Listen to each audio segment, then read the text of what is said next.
तीन राज्यों में जीत के बाद अब बीजेपी का मंथन का दौर चल रहा है कि कौन बनेगा मुख्यमंत्री। इन तीनों राज्यों में किसको मुख्यमंत्री बनाया जाए, इसको लेकर भारतीय जनता पार्टी में मंथन का दौर चल रहा है।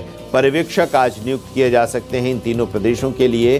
राजस्थान, मध्य प्रदेश और छत्तीसगढ़ में पर्यवेक्षक नियुक्त किए जाएंगे, जो वहाँ के नवनिर्वाचित जो विधायक हैं उनके साथ वो बैठक करेंगे, उनसे राय जानेंगे और साथ ही जो प्रदेश का संगठन है भारतीय जनता पार्टी का और प्रदेश के जो नेता हैं वहाँ पर, उन लोगों से भी रायशुमारी ये पर्यवेक्षक करेंगे। हम आपको ये बता दें कि पर्यवेक्षक की नियुक्ति की घोषणा आज की जा सकती है, उनके नामों का ऐलान किया जा सकता है राजस्थान, मध्य प्रदेश और छत्तीसगढ़ के लिए। और उसके बाद फिर वो जिन जिन राज्यों के जो पर्यवेक्षक होंगे वो अपने प्रदेश में जाएंगे, उन राज्यों में, और वहाँ के लोगों के साथ, वहाँ के विधायकों और बाकी लोगों के साथ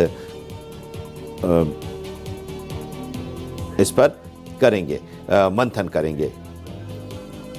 रायपुर से प्रियंका कौशल हमारे सहयोगी और जयपुर से देवेंद्र सिंह हमारे साथ जुड़े हुए हैं। एक बड़ी जीत के बाद अब सवाल यही है कि कौन बनेगा मुख्यमंत्री, और हर कोई यही जानना चाहता है प्रियंका कि छत्तीसगढ़ में कमान किसके हाथ में आएगी। डॉक्टर रमन सिंह होंगे या कोई नया चेहरा होगा। आज पर्यवेक्षकों की घोषणा भी की जा सकती है, क्या वहां पर हलचल है, क्या जानकारी मिल रही है?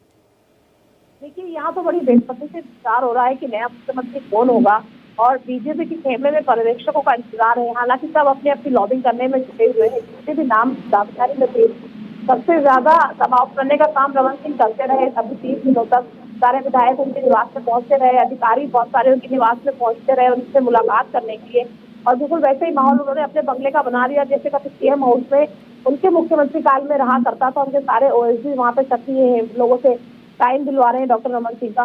तो एक अलग ही तरह का माहौल यह नजर आ रहा है। लेकिन ये भी कहा जा रहा है कि पुराने चेहरों को शायद ट्रीट ना करे बीजेपी, इसलिए नए चेहरों पर भी बहुत सारी चर्चा है। विष्णुदेव साय है, राम विचार नेताम है, रेणुका सिंह है, अरुण साव है, तो तमाम सारे जो नाम है ये भी चर्चा में, मुख्यमंत्री पद की दौड़ में है। सभी बिल्कुल साइलेंटली इस बात का वेट कर रहे हैं कोई गलती ना हो जाए, कोई बयान उनके मुंह से ना निकल जाए, तो वो चुपचाप इस बात का वेट कर रहे हैं कि उनके नंबर कहीं भी कम ना हो यदि वो सच में उस रेस में है।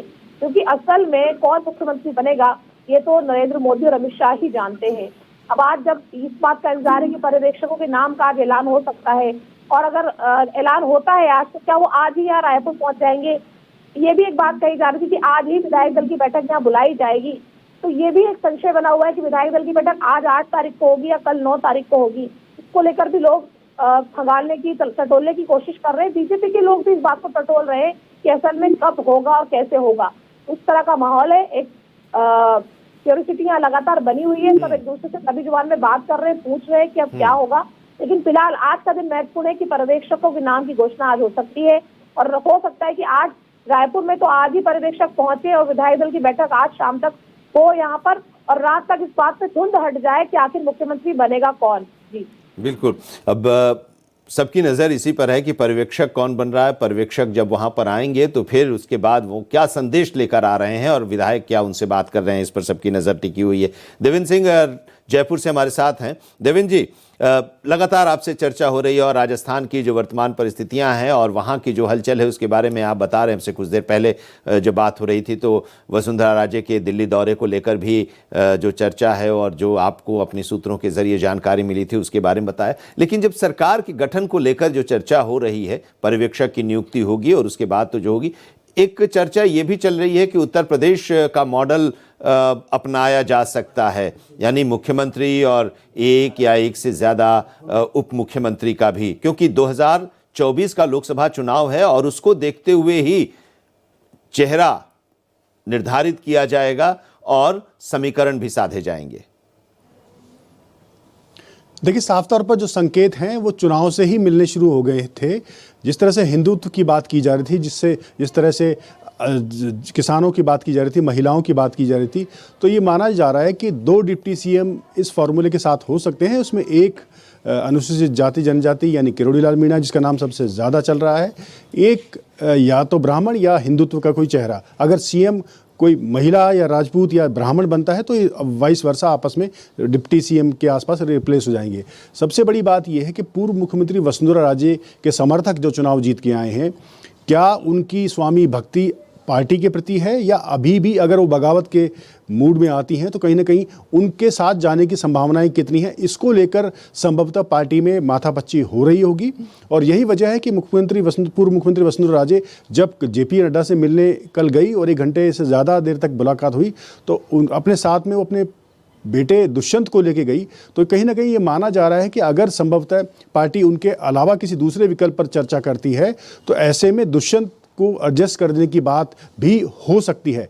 इसके अलावा दूसरी ये भी एक चर्चा है कि उनसे भी पूछा जा सकता है कि मौजूदा विकल्प में से कौन उनकी नज़र में सबसे ज़्यादा प्रभावी होगा मुख्यमंत्री के तौर पर। एक और बार्गेनिंग के बारे में इस तरह की चीज़ें सामने आ रही हैं कि संभवतः ये भी एक चीज़, क्योंकि आने वाले लोकसभा चुनाव से पहले राज्यसभा की 3 सीटों पर चुनाव होने हैं। उनमें से बीजेपी का जो गणित है 115 का, उसमें 1 सीट कांग्रेस और 1 सीट बीजेपी, दोनों आसानी से जीतेंगी। लेकिन अगर तीसरी जो सीट है उसको जीतने के लिए 5 से 7 निर्दलीयों की ज़रूरत पड़ेगी, और अगर ऐसे में वसुंधरा राजे के गुट की सेंधमारी हो गई तो कहीं ना कहीं 2 सीट बीजेपी की मुश्किल में पड़ सकती है। तो ये भी एक समीकरण जो है वो कल रात से बीजेपी के नेताओं के दिमाग में घूम रहा है, और ऐसे में इन्हीं सब को लेकर आज जो पर्यवेक्षकों की नियुक्ति होनी है उनको भी देखा जा सकता है, और संभवतः इन सब पर भी पार्टी में थिंक टैंक जो है विचार कर रहा होगा। प्रियंका, अगर छत्तीसगढ़ की जीत की हम बात करें तो उसमें सब बड़ा योगदान महिलाओं का और आदिवासियों का रहा है।